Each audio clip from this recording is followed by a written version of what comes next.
Hello everybody. Hello बच्चों, आज मैं आप लोगों को कुछ आईक्यू वाले सवाल दूंगी जिसे आपको सॉल्व करके मुझे भेजना है। ओके, तो चलिए शुरू करते हैं। पहला सवाल है, 1 रुपये की 40 चिड़िया, 3 रुपये का 1 कबूतर, 5 रुपये का 1 मुर्गा। तो बताइए 100 रुपये में 100 पक्षी कैसे आएंगे? सोच समझ कर जवाब दीजिएगा। दूसरा सवाल, एक कमरे में 3 बल्ब लगे हैं और कमरे के बाहर उन तीनों बल्बों को जलने बुझाने के लिए 3 स्विच लगे हैं, लेकिन आपको ये नहीं पता कि कौन सा स्विच किस बल्ब के लिए है। यदि आपको मौका दिया जाए कि आप किसी भी स्विच को ऑन या ऑफ कर सकते हैं कितनी भी बार, फिर आपको उस कमरे के अंदर जाना है और बताना है कि कौन सा स्विच किस बल्ब का है। लेकिन एक बार अंदर जाने के बाद आप बाहर नहीं आ सकते। ओके, अब है तीसरा सवाल। नदी के पास खड़े एक आदमी के पास एक शेर, एक बकरी और एक गट्ठर घास का है। अगर वो आदमी पास ना हो तो शेर बकरी को खा जाएगा और बकरी घास को। उस व्यक्ति के पास एक नाव है जिसमें उसके अलावा एक समय में सिर्फ एक पशु या वस्तु बैठ सकता है।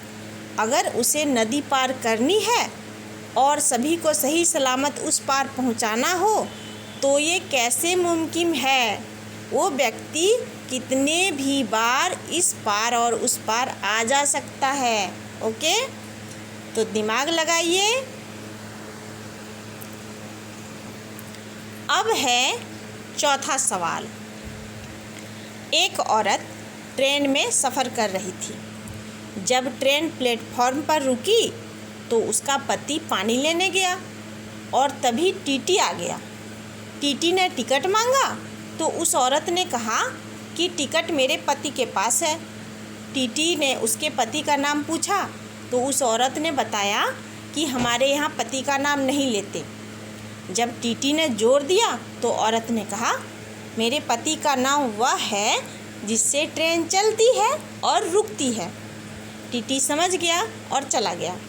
अब आप बताइए कि उस औरत के पति का नाम क्या था? ओके, अब आते हैं 5वें सवाल की ओर। एक आदमी स्वर्ग और नरक के द्वार पर खड़ा है। उसके सामने 2 द्वार हैं, लेकिन कौन सा द्वार कहाँ जाता है ये उसे नहीं पता। एक बार प्रवेश कर लेने के बाद द्वार से बाहर नहीं आ सकते। दोनों द्वारों पर 2 देवदूत खड़े हैं। इनमें से एक हमेशा सच बोलता है और एक हमेशा झूठ, लेकिन ये नहीं पता कि कौन सा देवदूत झूठ बोलता है, कौन सा देवदूत सच बोलता है। अगर उस आदमी को स्वर्ग जाना हो और वो एक और सिर्फ एक प्रश्न किसी एक और सिर्फ एक देवदूत से पूछ सकता है तो वो क्या प्रश्न करेगा और किससे प्रश्न करेगा सबसे पहले? तो बताइए आप लोग। अब आते हैं 6ठे सवाल की ओर। आपके पास रेत की 2 घड़ियां हैं, ओवर ग्लास वाली, एक 4 मिनट की और एक 7 मिनट की। आपको ठीक ठीक 9 मिनट नापने हो तो आप उससे कैसे नापेंगे? दिमाग लगाइए आप लोग। अब तो आ गए 7वें सवाल पे। 7वां सवाल है, सीमा ने अपने अलमारी में 12 सफ़ेद और 12 काले मोजे रखे हैं। यदि कमरे में पूरा अंधेरा हो तो उसे कम से कम कितने मोजे उठाने चाहिए कि एक जोड़ी दाएं और बाएं पैर के मोजे मिल जाएं। तो सोचिए सोचिए कि कैसे वह और कितने मोजे उठाएगी। अब आते हैं 8वें सवाल की ओर। एक कमरे में 10 लोग हैं। उनमें से एक को जुकाम हुआ है और उनमें से आधे लोगों को 1 घंटे बाद जुकाम का इन्फेक्शन हो गया। तो बताइए उनमें से कितने लोगों को जुकाम हुआ। दिमाग लगाइए और आराम से बताइए। ओके। अब है 9वां सवाल। आकाश रमन से पूछता है कि उसका जन्मदिन कब है। रमन कहता है कि परसों। उसकी उम्र 32 थी और अगले साल वह 35 का हो जाएगा। ऐसा कैसे संभव है? लगाइए दिमाग, संभव है या नहीं बताइए। अब आते हैं आखिरी सवाल, 10वें सवाल की तरफ।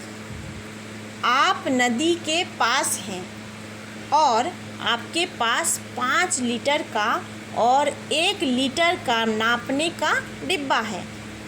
अगर आपको 1 लीटर पानी नापना हो तब आप कैसे नापेंगे? तो दिमाग लगाइए। इन 10 सवाल के जवाब आपको देने हैं। आपके पास 24 घंटे हैं। आप ज़रूर जवाब दीजिए और उसके बाद में आप लोगों को इसका जवाब बाद में दूंगी। पहले आप दिमाग लगाइए, फिर आपको मैं आपका आंसर बताऊंगी। तब तक के लिए बाय बाय।